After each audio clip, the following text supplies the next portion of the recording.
भावे घेता सज्जनाची नावे. सज्जनाचं नाव जरी घेतलं ना आपण मुखाने तरी सुद्धा आपल्याला पुण्य मिळतं. अरे देवाचं नाव घेतल्यावर पुण्य मिळतं नवल काय? अरे देवाचं नाव घेतल्यावर तर पुण्य मिळणारच आहे. अरे पण देवापेक्षाही देवाच्या भक्ताचं किंवा संताचं नाव जर घेतलं तर देवाला जास्त आनंद होतो. तुम्ही जर देवाचा गुन्हा केला ना तर देव सोडत नसतो महाराज. पण संतांचा जर गुन्हा केला ना तुम्ही तर देव अजिबात सोडत नसतो. एक वेळेस तुम्ही देवाचा अपमान केला ना तर देव सहन करील महाराज. पण ज्यावेळेस तुम्ही संतांचा अपमान करताना महाराज त्यावेळेस देवाला ते सहन होत नाही. म्हणून एखाद्या सज्जन महापुरुषाचा अपमान आपल्या जीवनात होणार नाही याची काळजी घ्या. ज्या दिवशी आपल्या हातून संतांचा अपराध घडेल त्या दिवसापासून आपल्या जीवनाला उतरती कळा लागते. पैठणच्या ब्राह्मणांनी सगळ्यांनी बहिष्कार टाकला, परंतु ज्यावेळेस रेडा भेद बोलू लागला त्यावेळेस द्वेष करणाऱ्या ब्राह्मणांनीच ज्ञानोबरांची पालखी काढली, पालखीत बसवलं, त्यांची मिरवणूक काढली.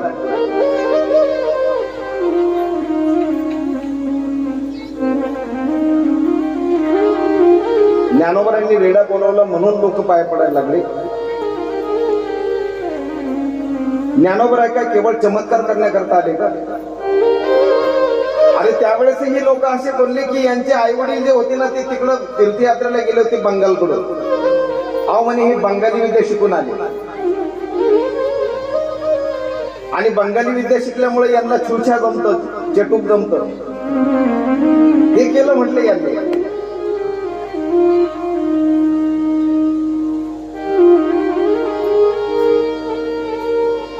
अंधश्रद्धेवर विश्वास ठेवू नका. जगामध्ये छुछा वगैरे हे असं काही नसतं महाराज. कुणी एखाद्याने तुम्हाला लिंबू फेकून मारलं म्हणजे लगेच तुमचं वाटलं होईल हे डोक्यातून काढून टाका. असं जर असतं तर महाराज भारताच्या सीमेवर आहे ना हे सगळे जादूमंतरवाले नेऊन बसवले असते. गोळी मारायचं काम नाही, रंगडा नको, मिलिटरी नको, काहीच नको. तिकडून दुश्मन आला गेला, इकडून लिंबू फेकला का उडाला. मग हे कर्णी कवटाळवाले सगळे तिथं सीमेवर नेऊन बसवले असते ना. याच्यावर भरोसा ठेवू नका. या गोवा बाबावर तर अजिबात ठेवू नका. कोणताही बाबा तुमचं कल्याण करू शकत नाही. देव सोडून, संत सोडून. या मृत्यू लोकांमध्ये किंवा आताच्या या काळामध्ये एखादा माणूस येईल आणि तुम्हाला तुमच्या डोक्यावर हात ठेवले आणि तुमचं कल्याण होईल हे डोक्यातून काढून टाका. तुमचं कल्याण हे तुमच्या हातात आहे. तूच आहेस तुझ्या जीवनाचा शिल्पकार. आपल्या जीवनाचे शिल्पकार आपणच आहोत महाराज.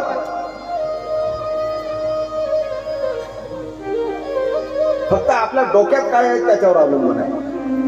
मग आपल्या डोक्यामध्ये सद्विचार असावे, आपल्या डोक्यामध्ये सत्कर्म असावं, आपल्या डोक्यामध्ये परोपकार असावा, आपल्या डोक्यामध्ये सहिष्णुता असावी, आपल्या डोक्यामध्ये बंधुभाव असावा.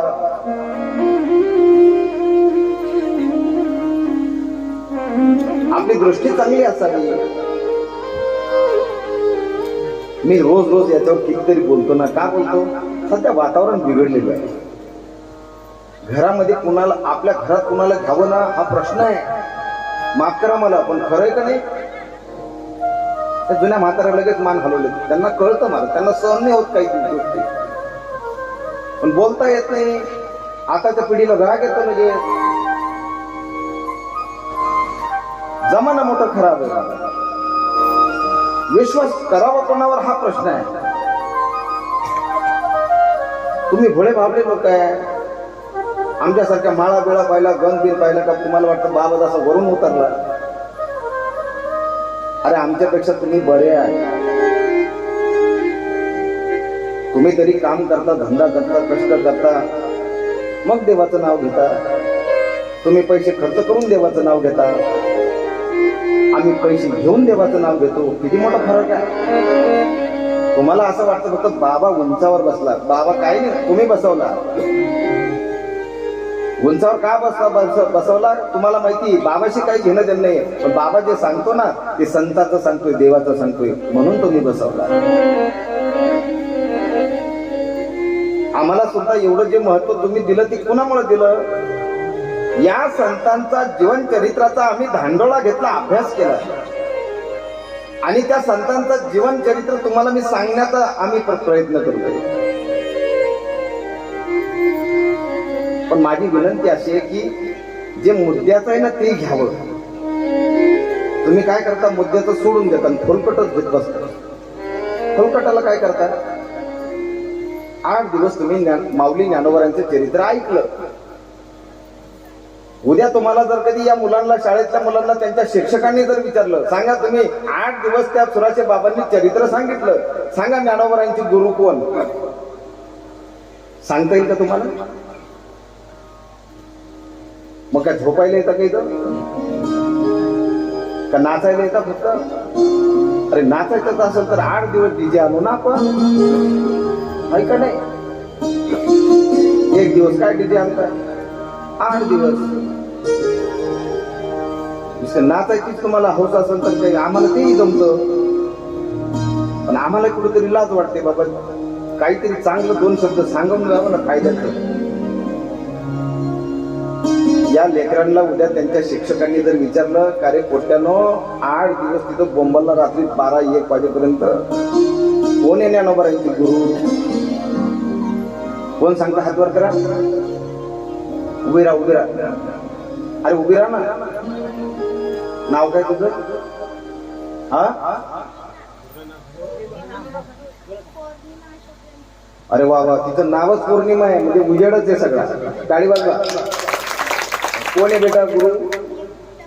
निवृत्तीनाथ महाराज. वा वा वा, धन्यवाद धन्यवाद. सकाळी येऊन माझ्याकडून 100 रुपये बक्षीस घेऊन जावा. हा, अरे खरंच घेऊन जावा बाप्पा. ती म्हणते महाराज लोक कोणाला काही देत नसतात, नुसतं घेत असतात, पण मी तुला देईन 100%.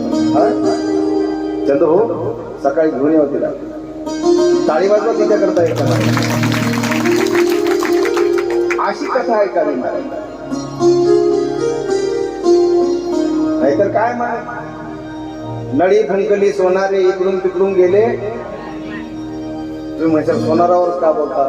सगळे सोनारच दिसतंय मला समोर. म्हणते आलो बाबा, हो माफ करा.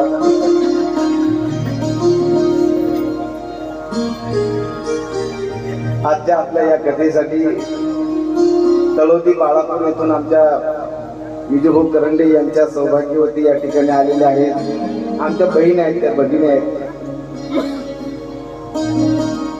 आमची बहीण आली म्हणून आम्हाला आनंद झाला. खोटं खोटं तरी आम्हाला म्हणावं लागतं का आमची दाजी नाही आली. करंडे परिवार या ठिकाणी हजर झालेला आहे. जोरात टाळी वाजून आपण ताईंचं स्वागत करूया. त्याचप्रमाणे